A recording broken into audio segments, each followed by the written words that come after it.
बात है 1528 ईस्वी की। मुगल इन्वेटर बाबर ने अपने सेनापति मीर बाकी को राम मंदिर जन्मभूमि गिराने का फरमान सुनाया और मीर बाकी ने हिंदुओं के सबसे पवित्र स्थान को ध्वंस कर दिया। वहां एक मस्जिद का निर्माण करवाया, जिसके बाद 500 सालों तक राम भक्तों द्वारा राम मंदिर को पुनः स्थापित करने का संघर्ष चलता रहा। रिपोर्ट की माने तो राम मंदिर को लेकर 76 के करीब संघर्ष हुए और 150 सालों तक राम मंदिर को लेकर मुकदमेबाजी चलती रही। राम मंदिर संघर्ष के काफी किस्से दुनिया को पता होंगे, लेकिन शायद ही किसी को ये बात पता हो कि राम मंदिर का आंदोलन की नींव एक निहंग सिख ने रखी थी। सुप्रीम कोर्ट की राम मंदिर पर आई जजमेंट में इस निहंग सिख का जिक्र मिलता है, जिसने 1858 ईस्वी में अपने 25 सिख साथियों के साथ लेकर बाबरी मस्जिद पर कब्जा कर लिया था। सुप्रीम कोर्ट के जजमेंट में उस वाक़ये की पूरी कहानी दर्ज है, जिसमें नवंबर 1858 की उस घटना का भी जिक्र है। तो चलिए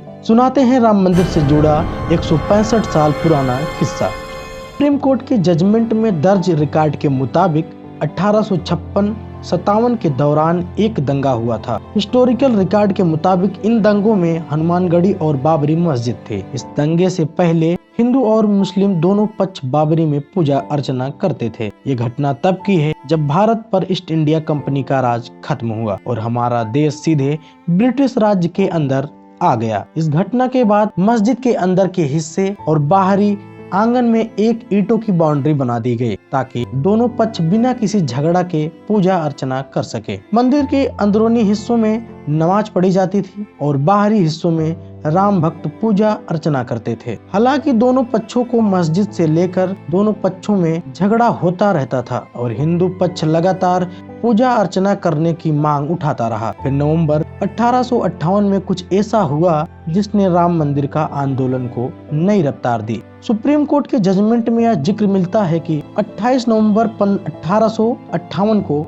अवध के थानेदार शीतल दुबे के पास एक रिपोर्ट दर्ज कराई जाती है, जिसमें एक निहंग सिख द्वारा मंदिर में पूजा अर्चना और हवन कराने की शिकायत दर्ज कराई गई। ये घटना अपने आप में काफी अहम थी। रिपोर्ट को पढ़ने के बाद पता चलता है कि मस्जिद के भीतर पूजा अर्चना करने के लिए हिंदू समुदाय के लोगों को इजाजत नहीं मिली। इजाजत नहीं मिलने पर निहंग सिंह फकीर नाम के एक सिख ने निहंग में अपने 25 साथियों को लेकर मस्जिद में प्रवेश करते हैं और बाबरी मस्जिद को अपने कब्जे में ले लेते हैं, जिसके बाद वह सिखों के 10वें गुरु गोविंद सिंह जी और प्रभु श्री राम की भक्ति के लिए हवन पूजन किया जाता है। इस प्रकार उनके साथ आए 25 सिख मस्जिद के बाहर पहरा देते हैं। रिपोर्ट के मुताबिक उस वक्त उस मस्जिद को जन्म स्थान मस्जिद कहा जाता था। सुप्रीम कोर्ट के जजमेंट में यह जिक्र मिलता है कि मस्जिद के मुआजिम सैयद मोहम्मद खतीब द्वारा अवध के थानेदार शीतल दुबे द्वारा एक रिपोर्ट दर्ज कराई गई है कि निहंग फकीर सिंह द्वारा मस्जिद के भीतर मेहराब के भीतर ईंट का चबूतरा बनाया गया, जिस पर भगवान की तस्वीर रखी गई। इस चबूतरे पर लाइट का इंतजाम भी किया गया था। उसके पास एक गड्ढा खोदकर मुंडेर की दीवार को पक्का किया गया। वहां अग्नि जलाकर पूजा अर्चना भी की गई। पूरी मस्जिद कोयले द्वारा राम राम लिख दिया गया। सिटी कोतवाल मुर्तजा खान ने जगह का मुआयना किया और निहंग फकीर द्वारा बनाए गए चबूतरे और दीवारों पर लिखे राम राम को हटाने के लिए कहा गया। सुप्रीम कोर्ट के जजमेंट में यह भी जिक्र मिलता है कि 1 दिसंबर 1858 को थानेदार द्वारा निहंग सिंह फकीर को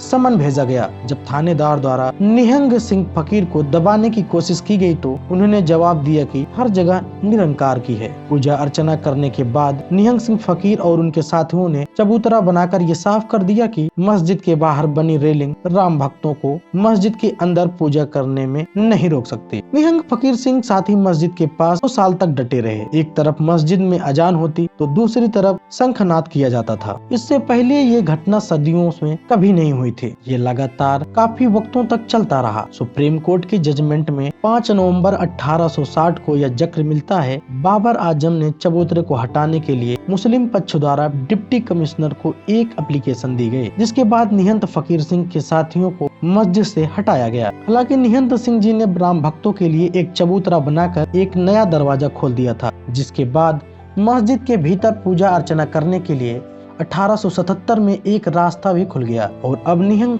फकीर सिंह जी 8वीं पीढ़ी से संबंधित पंजाब के बाबा हरजीत सिंह रसूलपुर बाबा विहंग फकीर सिंह की याद में हिंदू सिख एकता के आगे बढ़ने के लिए 22 जनवरी 2024 को जब रामलला अयोध्या में राम मंदिर में विराजमान होंगे, वहां संगत कराने के लिए और लंगर लगाने जा रहे हैं। हरजीत सिंह ने चंडीगढ़ की एक प्रेस कॉन्फ्रेंस के दौरान कहा, वह विहंग फकीर सिंह द्वारा 165 साल में जो वीरता कर दिखाई है, लोगों के मुंह पर कड़ा जवाब है जो विदेशों में बैठकर हिंदुओं और सिखों को लड़ाने की साजिश करते हैं।